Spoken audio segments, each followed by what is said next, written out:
foi deixada com ela pelo noivo. Só que interessante é que aquela noiva, percebendo que não tinha mais as 10 dracmas, ela não finge que estava tudo bem.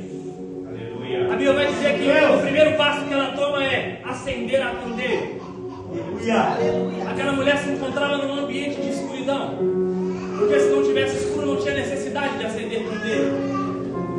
E a palavra do Senhor vai dizer: lâmpada para os meus pés é a tua palavra. Às vezes nós estamos perdendo coisas dentro de casa porque não temos mais a lâmpada que ilumina os nossos caminhos, porque não temos mais encontrado a palavra do Senhor, que é aquilo que nos dá a direção, que é aquilo que ilumina os nossos pensamentos, que é aquilo que ilumina as nossas decisões. Assim, o segundo passo daquela mulher, a palavra do Senhor vai dizer que é arrumar a casa. Se foi necessário arrumar a casa porque a casa se encontrava bagunçada. Muitas vezes nós perdemos algo dentro de casa por causa da bagunça que nós permitimos dentro da nossa casa. Aquela mulher vivia uma vida na escuridão e no meio da bagunça. E agora a Bíblia diz que ela começa a arrumar a casa para procurar aquilo que ela perdeu. O terceiro passo é, a Bíblia diz que ela procura com diligência até encontrar. A palavra do Senhor vai dizer: buscar-me-eis e me achareis, quando me buscares de todo o vosso coração. Aquela mulher, ela começa a buscar incessantemente até encontrar aquilo que ela tanto procurava. O problema é que nos dias de hoje a gente já não quer mais buscar com diligência. Se a gente ora 20 minutos e não ouve a voz de Deus, a gente já se cansa e fala: não vou orar mais. Se a gente lê um versículo e acha que para nós Deus não falou com a gente não quer ler mais. A gente hoje não busca mais com diligência. A gente não tem mais o empenho de buscar pela presença e pela palavra de Deus. Só que aquela mulher, ela faz algo muito interessante, porque o combinado das 10 dracmas não era com as outras pessoas, era somente entre ela e o noivo. Aquela mulher, ela poderia muito bem desfilar com aquelas 9 dracmas e dizer: eu tenho 9 dracmas, mas eu ainda sou noiva. Eu perdi a minha dracma, mas ninguém sabe, então dá para mim continuar como noiva normalmente. Porque com 9 dracmas eu ainda prego, com 9 dracmas eu ainda louvo, com 9 dracmas eu ainda subo no altar e profetizo, com 9 dracmas eu ainda aponto o dedo e digo: assim manda te dizer o Senhor. Com 9 dracmas eu ainda coloco um terno e gravado e subo aqui no altar e prego. Só que quando o noivo voltar, eu tenho que prestar conta daquilo que ele me entregou. Quando ele voltar, não é 9 dracmas que ele deixou 10. E a pergunta é: quando o noivo voltar, o que é que você tem para entregar para ele? Aonde está aquilo que o noivo te entregou? Aonde estão as dracmas que o noivo deixou para você cuidar?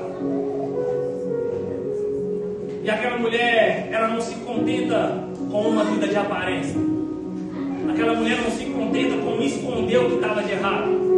Ela decide se levantar, acender a candeia, arrumar a casa e procurar com diligência. E a Bíblia diz que quando ela encontra aquela dracma, e ela começa a se alegrar e festejar, e convida os vizinhos para festejar com ela, porque ela encontrou aquilo que ela havia perdido. Eu não sei o que você perdeu pelo caminho, mas eu sei que hoje é a noite de você resolver procurar com diligência. Que hoje é a noite de você começar a arrumar a casa. Hoje é a noite de você acender a candeia para encontrar aquilo que você perdeu ainda dentro de casa. Jesus então ele começa a contar a terceira parábola dessa história. Ele começa a contar a história de um pai e 2 filhos. Aparentemente uma família normal. A Bíblia conta a história de 2 filhos que se perdem. A Bíblia conta a história de 2 filhos que foram criados da mesma maneira, mas com pensamentos diferentes. Existe um filho que sai, mas que ele volta, que se perde, mas que encontra o caminho de volta. Mas existe também um filho que permanece dentro de casa, mas que nem sabe que se perdeu. São 3 lados de uma mesma história: um pai e 2 filhos.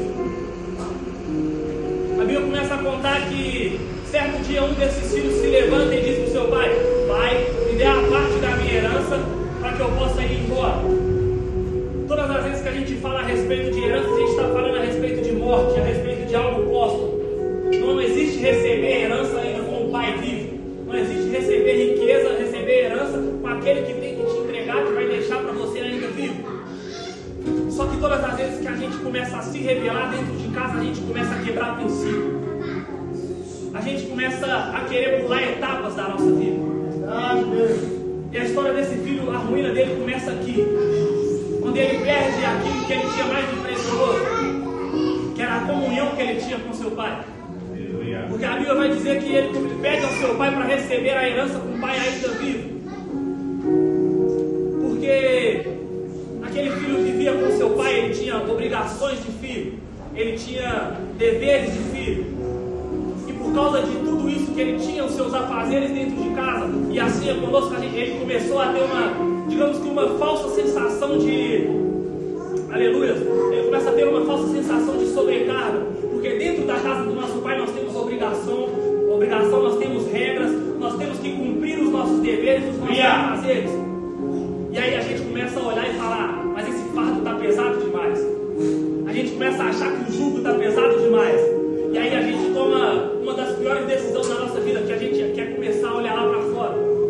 E a gente começa a olhar lá para fora e dizer que lá fora é melhor, que lá nós somos mais livres, que lá nós temos mais liberdade, que lá nós vivemos como nós queremos.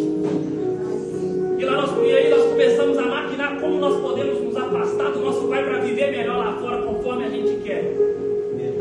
Entregue aos nossos próprios prazeres, entregue às nossas próprias vontades, sem ninguém para ditar regra para a gente.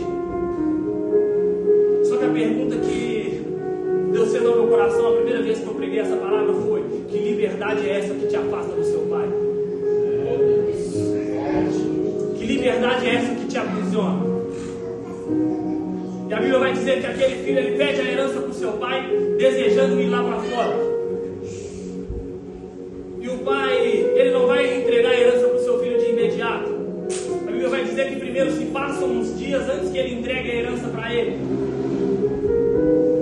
E o tempo que esse pai espera antes de entregar a herança, o Senhor disse comigo que era Deus ainda, que era o pai ainda dando uma oportunidade para que ele mudasse a decisão que ele tinha de ir lá para fora. Porque muitas vezes nós queremos pegar aquilo que nós recebemos do nosso pai e levar lá para fora. Achamos que já somos capazes demais de guiar os nossos caminhos. Achamos que já somos sábios demais, que não precisamos mais ouvir a voz de Deus. E a Bíblia diz que esse filho, então, ele pega aquilo que o pai não entregou e ele vai para uma cidade distante.